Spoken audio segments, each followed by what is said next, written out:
Guess who else is going to be holding a rally of his own in North Carolina? Raleigh. That is Donald Trump, and he's going after President Obama and Hillary Clinton because of that trip.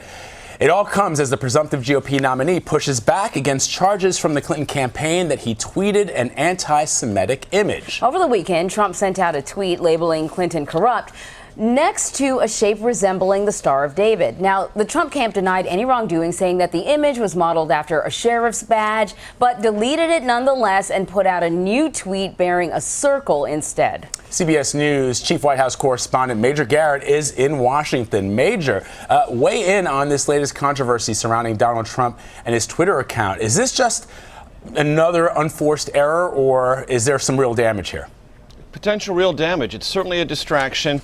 And it's all about a pattern with Donald Trump. Look, the Trump campaign can say whatever it wants about the image itself. It deleted it. It apologized for it. So it knows something was very seriously wrong. And it came from, its original origin came from an anti-Semitic and white supremacist either Twitter account or web posting.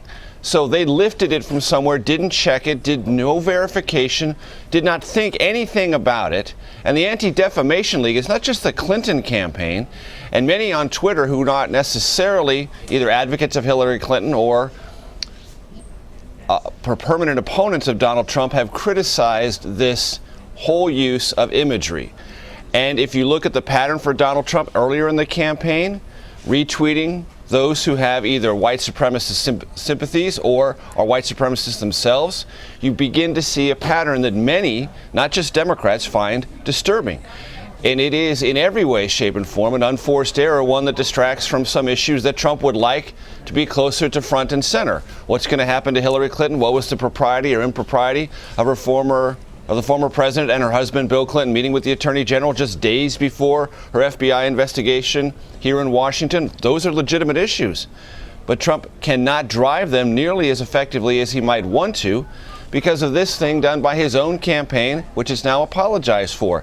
This goes to what has been a consistent problem with the Trump campaign, being able to create a disciplined, effective message for the candidate on anything approaching a continuous basis. Maybe they get a day in without a lot of controversy, maybe two, but it's very hard to find since he clinched the nomination after the Indiana primary, 3 or 4 consecutive days where Trump goes without generating controversy either himself or someone associated with his campaign. And that has hurt his prospects and continues to create anxiety among Republicans who wonder in what direction this campaign is actually heading. Yeah, and that's what I wanted to ask you about, whether or not you think the tweet was anti-Semitic. There's a certain amount of sloppiness. It sort of dragged out for a number of days. There wasn't a response. It disappeared. It came back. I think the official response came out today. And it begs the question, is this a disciplined campaign or not?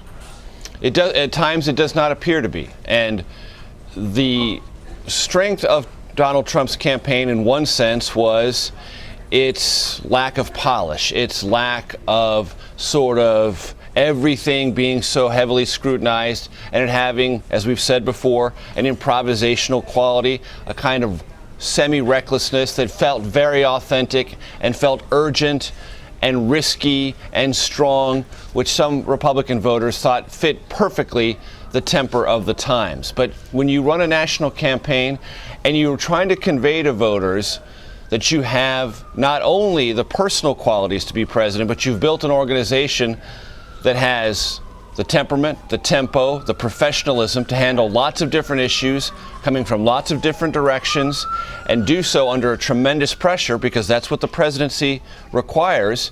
Mistakes like this legitimately raise questions.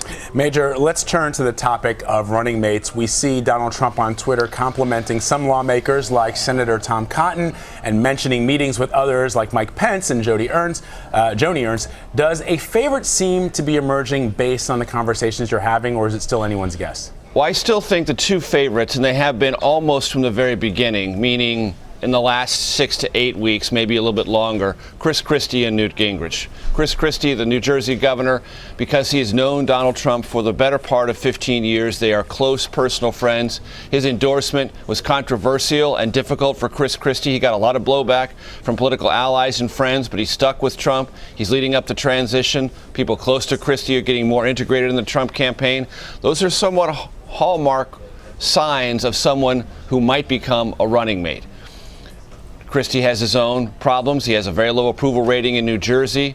He has the Bridgegate scandal. A couple of aides associated with that are likely to go on trial this fall. Those are complicating factors, but Christie is certainly in there. And then you've got the former Speaker of the House, Newt Gingrich, who has been, if not auditioning for the job for the better part of the last 2 months, working very hard to make it clear he wants to be a Trump ally, is willing even to reject his own free trade stance in order to win favor with Donald Trump. He's been a quiet but persistent and effective advisor of Trump for the last 3 to 4 months.